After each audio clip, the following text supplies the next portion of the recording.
All right, conclusion time. So there's a couple different ways you can go with this deck. Right now this current version is it's not bad. It's not like it's going to lose like more than 50% of its matches, but this deck was built with a very specific metagame in mind, and I think that's one of the best things that Brad is at doing, in very specific, uh, you know, not solved metagames, but metagames that are very cut and dry. And I think before the Pro Tour, the metagame was very cut and dry to be a Bant Company, white X aggro, with a little bit of spice thrown in, across the board. There was a little bit of goggles, a little bit of ramp, and just a very small amount of all the other stuff. Some people played Esper Dragons. There's a bunch of different potential archetypes in standard, and but they made a little bit of a gamble of playing a deck like this that hit a very specific few archetypes very hard. And like for example, they have very little in the way of beating a control deck in game one. They just have to kind of rely on the power of Worldbreaker, as well as Pyromancer's Goggles to get the job done. And if they just don't draw a Worldbreaker, or their opponent's playing a Dark Petition deck, and they're able to main deck an Infinite Obliteration, like John Finkel did, and take away Worldbreaker, then you're just kind of stuck winning with Goggles and Chandra. And if that's the case, it's a lot harder, let me tell you. As for the rest of the deck, Traverse the Ulvenwald is not a card that I love in the deck, but I understand that it serves a very important function, and that function is to smooth out the mana base, play fewer overall lands so that your draw steps can yield a little bit higher density of impactful spells. Because when you start playing like 26 lands to go along with all these Nissa's Pilgrimage, etc., you're just going to find yourself a lot of times with 5 or 6 lands in your hand.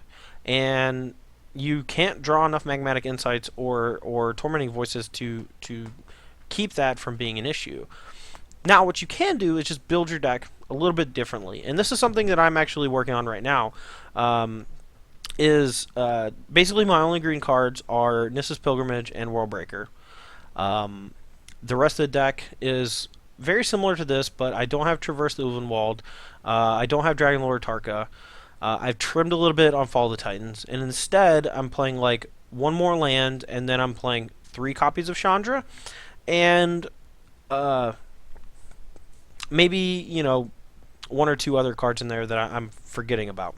But what this does is we didn't draw Chandra very much, as you saw, and I think that the spin the wheel 0 of Chandra in a deck that very regularly has like 4+ lands in hand is a very strong effect, and it can be leveraged into, it's like casting 4 Tormenting Voices all at once, or casting 4 Magmatic Insights all at once. And even if that's all it does, and then your opponent just attacks it to death or whatever, that's fine.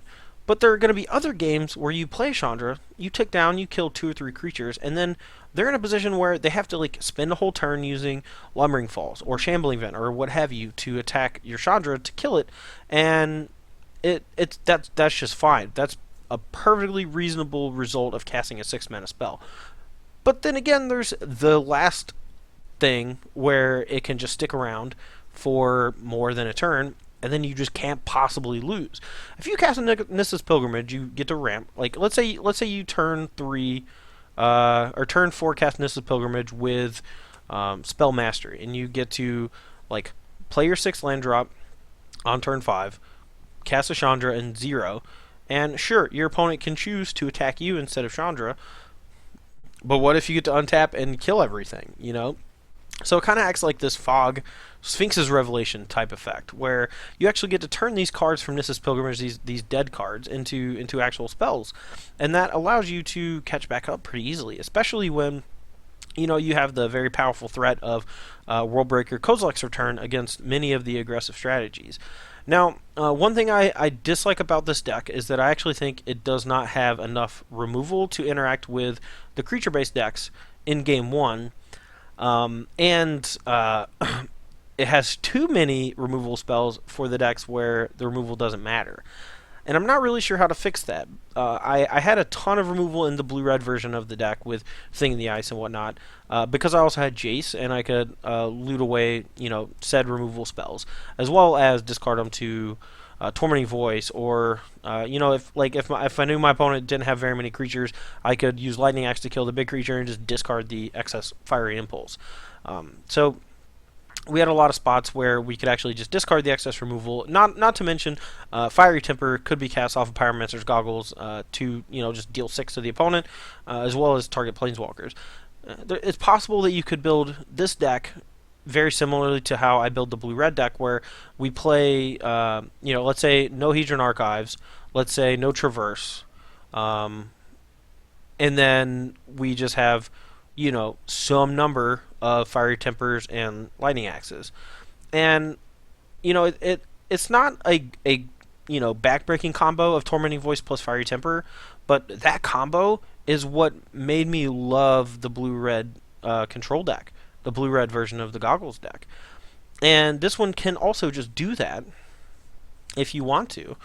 I'm not sure it's necessary though. The format looks like it's in a weird spot where people are both trying to play the decks from the top 8 of the Pro Tour while also trying to beat those decks. And I'm not really sure where this deck wants to be just yet.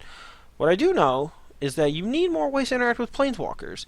And that was one thing that I had a pretty decent emphasis on when I was playing the blue-red deck, is that I needed to have X number of ways to interact with Planeswalkers. And if I didn't have that enough ways, then I would try to change it. I would try to fix something. And if you come up against like an Omnixilus deck, like let's say a black-white deck, and your opponent just like kills your first thing, makes you discard a card, makes you discard another card, and then cast an Omnixilus, you might just be dead. That's and Brad talked a little bit to me after the Pro Tour and said, yeah. This deck has a little bit of trouble with Planeswalkers. There's not a lot of ways to fix that, but I don't agree. I think, especially in this version of the deck, since you also have Nissa's Pilgrimage, you could also just play 4 Pyromancer's Goggles. You have a way to ramp into them pretty easily. You can, I don't know, there might be a way, another card or two that I'm just missing, where we can actually discard excess Pyromancer's Goggles to use, for great effect. Maybe it's just play a bunch of Goggles, play a bunch of Chandras, and then the Chandra 0 can discard excess Goggles, it can discard excess Chandras, and discard excess lands, and it just does this whole thing. But I do love the combo of Worldbreaker, Nissa's Pilgrimage. I think it adds a lot to the deck, and it's something that I want to try to keep, but I'm not sure if it's going to be able to, if we want to get the deck where we need it to be. So yeah, the sideboard, it's a whole thing. It's a Brad thing. Just read his article about it. It should be right above this one on the main page, and maybe right below. They might like me more this week. Who knows? Anyway, the deck's a lot of fun. It does have some wonky draws, and if you watch the Pro Tour Top 8, Brad did just get mangled 3-0 by the green-white token deck, but he also drew very badly. And this deck does have the capability of doing that, like most decks. It's just this one has both a high flood percentage as well as a reasonable amount of just like do nothing percentage. If you just draw a couple lands and Magmatic Insights and like Fire Impulse against a deck that has a bunch of sticky creatures like Hangerback Walker and Planeswalkers that just don't get targeted by the Impulse, you could just die. And that's a liability, but I think the power level of this deck is significantly higher than a lot of decks in the format, and it has a few combinations of cards that will just annihilate your opponent. And that's one of the reasons why I want to play 4 copies of Worldbreaker, because I think Worldbreaker plus Cozy's Return is just nuts. I think that alone is the reason why you would want to play this deck. But anyway, guys, that's going to be all for me this week. I appreciate y'all watching the videos. If you have any questions or anything, direct them to Brad, actually, or me if you want to, about specific stuff in the games. I might not remember, and I don't really want to go back and sift through a million minutes of video. So if you have a specific turn of a game and you can maybe make a timestamp for me so I can actually respond, I'll do my best to look over those throughout the day and try to answer any questions you guys have. Footnote, could have just made a blatant mistake because it's really hard to play and talk at the same time, but yeah, did my best. 3-2, not a disaster. We had basically one freebie and one weird deck. It's kind of what happened last week too. Think about it. Yeah, I don't know. Anyway, guys, thanks for watching. I'm Todd Anderson for StarCGames.com, and we'll see you soon.